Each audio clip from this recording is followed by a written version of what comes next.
I'm Tracy with MeetRx. We're continuing with our podcast, Success Podcast. I have today Simon with me. He's a coach with MeetRx. Hi, Simon. Hello, Tracy. How are you? I'm doing well. Thank you for coming and sharing your story. The first question I want to ask is, what was your life like, or what kind of diet did you eat before you began eating carnivore? Yeah, so this is kind of a longer answer that I can give. I started to experiment with diets for more than 14, 15 years ago. So even though I'm relatively young, below 30, I started when I finished my elementary school. And from that point on, I was thinking, how can a diet and weightlifting program kind of change my my look, and how can I change how other people perceive me? So at that time, I was thinking to change my physical appearance, I will influence how people look at me. And I started just to experimenting with all the different diets. And first thing that I kind of got out of just reading about it was there was a bodybuilder, Lee Haney, very known in the 80s and the end of this area. He was very known and very successful. And he said that you cannot lift like a horse and eat like a bird. And this is the first thing that I picked up, that okay, if I want to increase my weight and I want to be more built, I need to eat a lot more food. So that was kind of the first change in my dieting approach, just eat more. Eventually, that in like 4 years, that led to a 60-pound gain in weight. So starting from 110 pounds to 170 was quite a change. And I remember this one event. I always mention this to my friends that did that to me. When we played in the bar, we played pool, and I took off my pullover, and he would look at me and he would say, "Yo, Simon has a belly now." And I was like, Jesus, that was not the aim that I wanted to achieve, right? I wanted to look like a Greek god, right? Not a out of shape regular person. So at that point, I started to think about, okay, it's not just eating all you can eat. It's about being managing what you put into your mouth, and to really influence a good physique, not just any kind of physique. So at that point, I started to research that. And the first thing I stumbled upon was reducing the calories. So that was the first thing that I got to know. And that's what I did. I exercised more and I reduced my intake of food. And that led to a certain weight loss, for sure. But that at one point I hit a sticking point. And when my brother saw me throwing away all the oil that I was using in my foods, he said to me, "Yo, why are you doing this? Oil is good for you, so don't throw it away." So I was like, okay, let me check this out. If your statement is really correct, let's see what oil is really of any use, or fat, right, for that matter. And then I stumbled on a ketogenic diet, and I saw that people are using that kind of approach where they reverse the fat intake compared to carbohydrate intake, and they have good results with it. So I tried it. And I was able to, with the same caloric intake, I was still able to lose weight.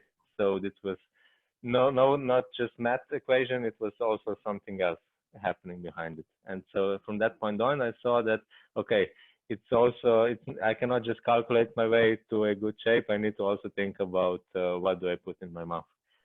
And what I noticed as well is that my appearance, like from the skin, changed as well when ditching all of the carbohydrates, and also my mood improved a lot. And so I would remember when I would be eating regularly, I was always a bit cranky before the start of the meal, and then after the meal I was good.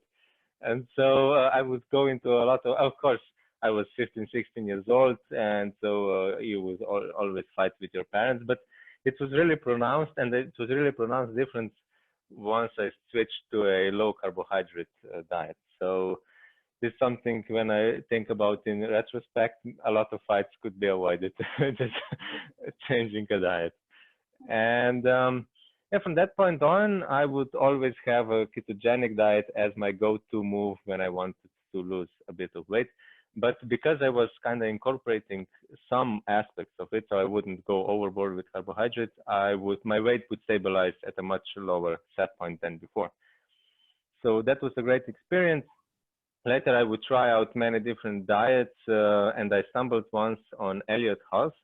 He is a YouTuber, and he would say, if you want to lose weight, try a mixed type of diet. So do a ketogenic diet, then do 1 day of fasting, then do just 1 day of low calorie, high protein, and then 2 days just eat whatever you can.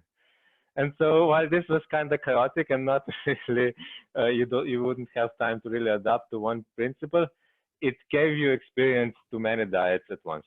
So during a week, you changed 3-4 diets, and so you could see what changes did you feel, or how did your mood and how did your energy level change through changing each diet. And in that period, I stumbled on two things. I stumbled on ketogenic diet being really satisfying, tasty, and giving you a lot of energy. And the fasting day was also very productive. So I felt better the next day. I needed less sleep. I felt much more freedom during the day while I was fasting, not really thinking about food and everything. So these two concepts, I took them, put them in my pocket, and went with them for the next few years. Eventually, I implemented the fasting period, so 20-hour fasting throughout every day. So that's how I do it also now. And what I would just change is what do I eat in this later period of the day. I would start with a ketogenic diet, a cyclic one, so 5 days eating clean and then 2 days eating whatever. Then I would later switch to a all-time ketogenic diet, 30 grams of carbs per day, and just maintaining this ratio of high fat, lower protein, and extra low carbohydrates. And then that I was doing for maybe 5 years. Great success, great results, maintained my weight much lower than I did before. No struggles with going up and down, whatever. It was great experience. But then I was kind of forced to improve the time efficiency of my eating preparation and everything. So for the ketogenic diet, I needed maybe 3 or 4 hours per day to prepare all the meals and to be all in the ratios and everything. And so this could sometimes be a hindrance when you have a meeting somewhere or you are longer away from home.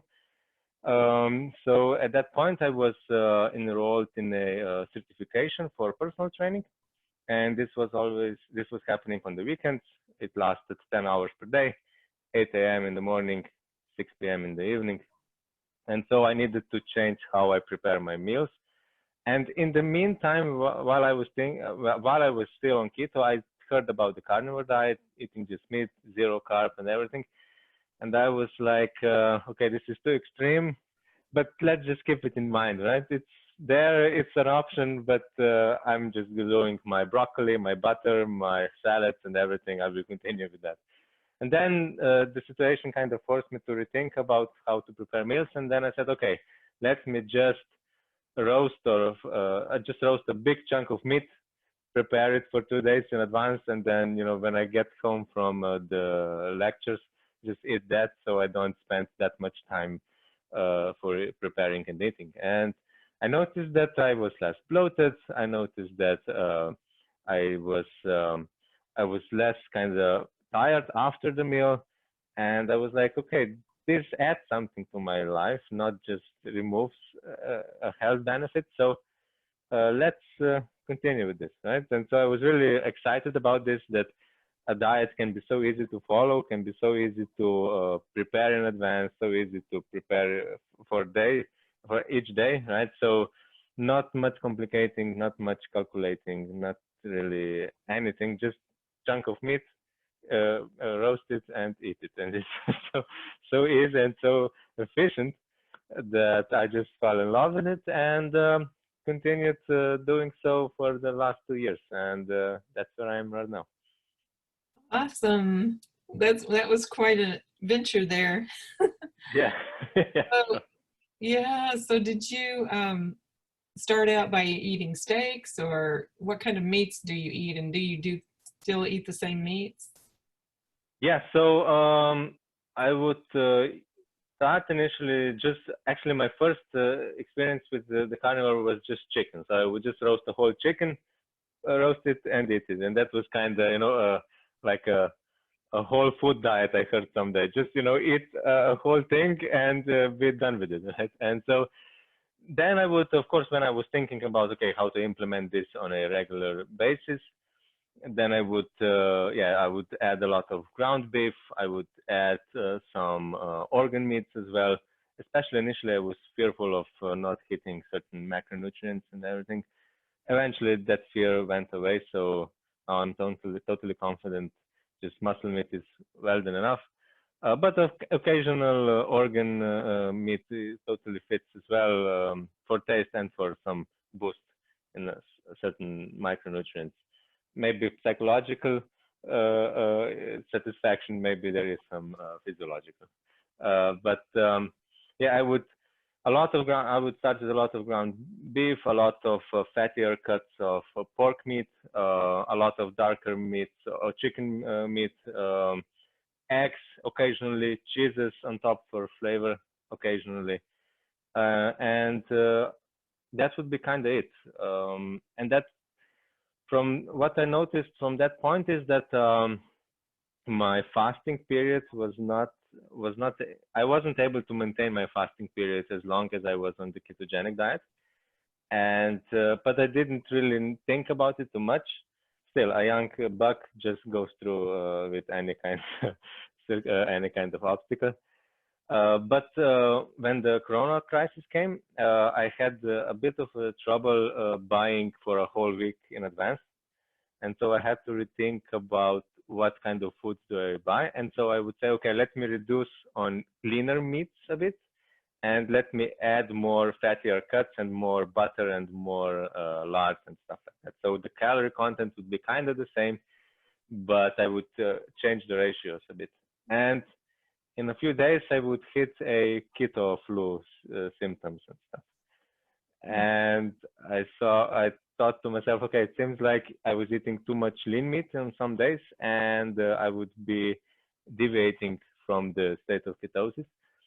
And I just added more butter, more lard, reduced, because before I would eat more than 2 pounds of meat per day. Then I would reduce to maybe 2 pounds at most. From in grams, that would be from 700 grams to a kilogram. So that would be now the golden ratio, as it seems, for the current situation. And then just add more butter, more lard, and just fattier stuff to it, and that would then kind of make me happy, and also no troubles with maintaining the fast. And I would really notice that before I would, at 16-18 hour mark, I would just feel some hunger. Now there is no problem. Just when you eat, you eat, but it's not really, the body doesn't really force you into go to the fridge and pick something out. So that's one change that I needed to implement to make it better. Okay, cool. So from your ketogenic to your carnivore diet, did you just do it for convenience to start out? Yeah, so from start, it was to reduce the amount of time I needed to prepare all of the meals. The ketogenic diet was a bit more complex, much more calculation, much more smaller meals, in a sense, that much fat you need for this day, and so you shouldn't go overboard with meat or eggs or whatever. So yeah, I wanted to reduce the complexity, and at that time I wanted to reduce the time required to implement the diet, and so that was the main motivation for implementing a carnivore diet. Eventually, when I remember, or when I try, for instance, some days I would eat, I think it was a few months ago, I tried a big salad, and this feeling of a stuffed stomach came back to reality, and I was just like, okay, I don't want to do this much often. And yeah, you forget what kind of things you were struggling with, especially if they don't influence you that much. But yeah, once you try to incorporate something back in, you notice quickly, okay, that was the issue before as well. And yeah, I would remember how stuffed I felt in my stomach, how I just wasn't really. I would always say, okay, now I have eaten, so don't bother me because I'm not able to do anything. I just can go to sleep and that's it. And now it's like I eat very, I mean, quickly, not by intention. It's just like it's very easy to intake all of the food, and you don't feel sluggish, you don't feel tired, you just, and you don't feel this that your stomach will burst in any moment. You're just, okay, I'm satisfied, I feel good, I have I don't have any need, I don't have any need for extra food, and I can continue my evening, and that's it. So very simple, and I really like it. That's the way it is. You don't really think about. I say that how much hours per day do you spend thinking, preparing, and dealing with food in general? And in carnivore, that's reduced to maybe an hour a day. So that's like just fabulous for me. Yeah, it's such a minimalist diet. I like that about it. So after carnivore, then you had a lot of good uh, differences in your body from Yes, keto. yes. So the main, okay, the ketogenic diet, if you follow it good and you have a mild caloric restriction, it will give you good results for sure. And I think on carnivore, there wasn't much of a change because I was already kind of set to a certain weight. Um, but I would say that on the other way around, if you want to gain weight, if you're struggling with gaining weight, I would say that carnivore does allow you to do that more. I would say healthy than a ketogenic diet, because on the ketogenic diet you would then stuff yourself with different types of butters and nuts and everything to try to gain a few pounds. While in a carnivore, you just add additional quality. You add some meat, you add some eggs, maybe you pick some more fattier cuts, but you don't you don't add bad stuff to it. You just add what you already eat, and you just increase it by a percentage point. And so that's what I find the most benefits from, is that the diet stays the same, the food stays the same, everything is the same. It's just if you want to gain or lose, you might adjust depending on how your body reacts to a certain intake. And that's the most beneficial thing, is this stability and this predictability, and just no much hectic and changes in anything. So that's what I appreciate the most. Yeah, yeah, that's me too. I love that. So you're a coach on MeatRx, and what is your coaching strategy? Yeah, so with this is kind of a tricky situation, because you don't know how the client will react to any kind of intervention. You don't even, you cannot be for certain that what the client tells you is 100% truth, or maybe he just forgot to mention it, or he doesn't think that's an issue. So I would initially just go by steps, and I would say, if you are in a stage where you eat whatever you are handed to, let's first just eliminate the most severe kind of food intake, or the most severe kind of, what's the word, uh, the most severe food groups, right? So which are the most dangerous, and which are the most the most negatively impact the health. And then once we eliminate, let's say, sugary drinks and bread and stuff like that, then and the client is able to follow through this for maybe 2 weeks, then we say, okay, good, you established this, you're now able to replace all of these unnecessary things with water and better food choices, maybe more vegetables, maybe more fruit instead of just bread and stuff. Then we say, okay, if you want to go deeper, if you want to have even more success, let's eliminate certain amount of these foods as well. And then I'm trying to make the person be motivated to eliminate foods that hinder his progress. And eventually he will he will arrive at the point where he just eats meat, right? But I don't want to just eliminate everything, but I want to go through a bit of a research on his own and being able to diagnose for himself what was the thing that kind of prevented him of further progress. And he would then by himself realize, okay, I need to eliminate that as well. And when I tried this, I got an additional benefit. And so it's more about giving him a good knowledge basis. And if he asks, why would this work and why wouldn't it?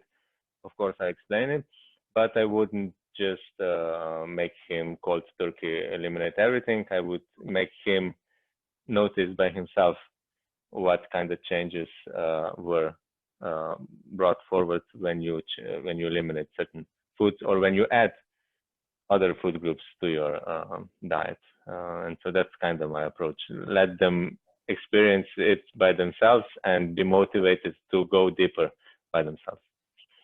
Yeah, that's a great strategy. It sounds like a gradual changing too, because sometimes if you go right into it from a standard American, it can be devastating a little bit. So it sounds, sure. And then people know their own bodies too. So if you're talking like you're allowing them to understand how the food is affecting their body and all. That's really good idea. Yeah. Good strategy. Yeah. Because at the end of the day, my kind of the goal is to make them healthier, and so of course you have certain beliefs, you have a certain knowledge, and you know that for at least at my situation, I would know that this is the best approach that I can provide you. So if you ask me, I will answer you like this, and I'm not really, the point here of this coaching is not really to make you fall into a certain category of dieting, right?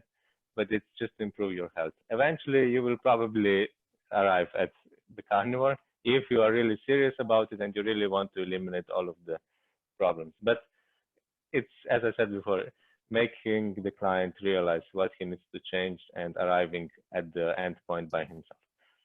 Yeah, awesome. Well, thank you, Simon, for sharing all your story, and I know it'll help a lot of people. And everybody can find you on MeatRx if they want to find you. You're a coach there, carnivore coach. Yes. So, yeah. Thanks so much. Yeah, you're welcome. Thank you for the interview, and just enjoy the rest of the day. Yeah, you too. Thanks. Bye-bye. Thanks. Bye.